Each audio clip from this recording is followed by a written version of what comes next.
तो आज हमारे पास चर्चा के लिए काफी अनोखी किताब है, विक्रम सिंह की निवेश गीता। हाँ, कर्म, धैर्य और वित्तीय विवेक, नाम ही काफी दिलचस्प है। बिल्कुल।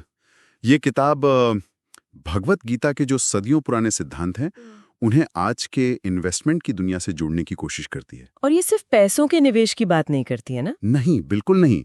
ये असल में उस मानसिकता, उस माइंडसेट और अनुशासन पर ज्यादा फोकस करती है जो एक सफल निवेशक के लिए जरूरी है। तो चलिए देखते हैं ये संगम कैसे काम करता है। हाँ, मुझे लगता है सबसे आकर्षक बात यही है कि कैसे गीता के श्लोकों को आज के फाइनेंशियल प्लानिंग, जैसे स्टॉक मार्केट, हाँ, स्टॉक मार्केट के उतार चढ़ाव, लॉन्ग टर्म निवेश, इन सब आधुनिक चीजों से जोड़ा गया है। जैसे वो गीता का बहुत मशहूर उपदेश है, कर्म करो, फल की चिंता मत करो। हाँ, कर्मण्येवाधिकारस्ते मां फलेषु कदाचना। बिल्कुल। तो किताब इसको लॉन्ग टर्म निवेश का जैसे मूल मंत्र मानती है। अच्छा। कि आप अपना काम करें, यानी रिसर्च करें, निवेश करें, और फिर रोज रोज के छोटे मोटे मुनाफे या नुकसान की चिंता ना करें, लंबी अवधि की सोच रखें।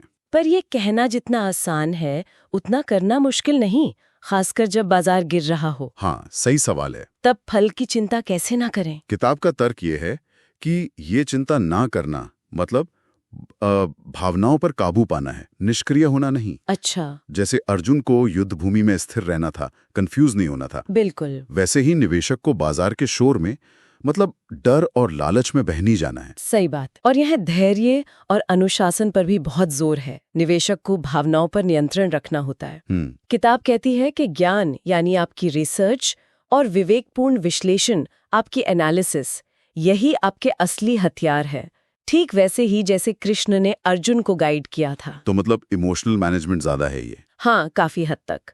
निवेश रणनीति से ज्यादा शायद ये भावनाओं के प्रबंधन की बात है। और एक और कॉन्सेप्ट है इसमें, स्वधर्म और फाइनेंशियल प्लानिंग का। ये क्या है? देखिए, स्वधर्म का मतलब है अपना स्वाभाविक कर्तव्य या प्रकृति। ओके। किताब इसको फाइनेंस से ऐसे जोड़ती है कि हर व्यक्ति की अपनी वित्तीय जरूरतें होती हैं, अपने लक्ष्य होते हैं, और सबसे जरूरी जोखिम लेने की क्षमता, रिस्क टॉलरेंस अलग होती है।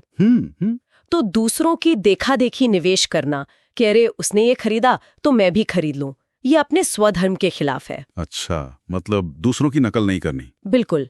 अपनी चादर देखकर पैर पसारने वाली बात है। अपनी जरूरत, अपनी क्षमता समझकर प्लान बनाना ही सही स्वधर्म है। ये तो काफी प्रैक्टिकल बात हुई। तो फिर ये किताब किन लोगों के लिए सबसे ज्यादा उपयोगी है? क्या अनुभवी निवेशक भी इससे कुछ सीख सकते हैं? देखिए, ये किताब मुख्य रूप से उन लोगों को शायद ज्यादा पसंद आएगी जो निवेश की दुनिया में नए हैं। बिगिनर्स। हाँ, बिगिनर्स, या फिर वो लोग जो निवेश को सिर्फ पैसे कमाने का एक तरीका नहीं मानते, बल्कि उसमें एक नैतिक, एक डिसिप्लिन्ड अप्रोच ढूंढ रहे हैं। इसकी खासियत यही है कि गीता की गहरी बातों को आसान निवेश के उदाहरणों से समझा देती है। लेकिन कोई कमी भी होगी? हाँ, मतलब कमी नहीं कह सकते, पर शायद जो लोग एकदम टेक्निकल एनालिसिस या बहुत कॉम्प्लेक्स निवेश रणनीतियां ढूंढ रहे हैं, हाँ, हार्डकोर फाइनेंस वाले, हाँ, उनको ये थोड़ी फिलोसॉफिकल लग सकती है। और हो सकता है कुछ अनुभवी निवेशकों को लगे कि ये सिद्धांत तो हमें पता है, ये थोड़े बेसिक है, क्योंकि ये बुनियाद पर ज्यादा जोर देती है। सही। तो अगर हम सार निकालें तो निवेश गीता का मुख्य संदेश क्या है? ये सिर्फ एक और फाइनेंस गाइड तो नहीं है? नहीं, ये उससे कहीं ज्यादा है। मेरे हिसाब से इसका निचोड़ ये है कि निवेश सिर्फ पैसे मैनेज करना नहीं है, ये खुद को मैनेज करना भी है, सेल्फ मैनेजमेंट। अच्छा।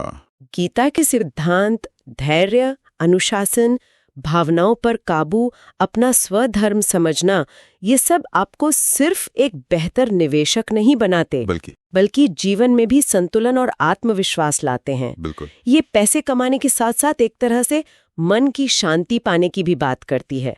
एक होलिस्टिक अप्रोच है ये। वाकई ये एक बिल्कुल अलग नजरिया है निवेश को देखने का। और ये हमें एक सोचने वाली बात के साथ छोड़ जाती है कि क्या निवेश को सिर्फ रिटर्न और प्रॉफिट के गणित की तरह ही देखा जाना चाहिए, या इसे एक तरह की मानसिक साधना माना जाए, जैसा ये किताब इशारा कर रही है। एक ऐसी प्रक्रिया जिसमें हम सिर्फ पैसा नहीं कमाते, बल्कि खुद पर संयम और समझ भी विकसित करते हैं। इस पर जरूर सोचना चाहिए।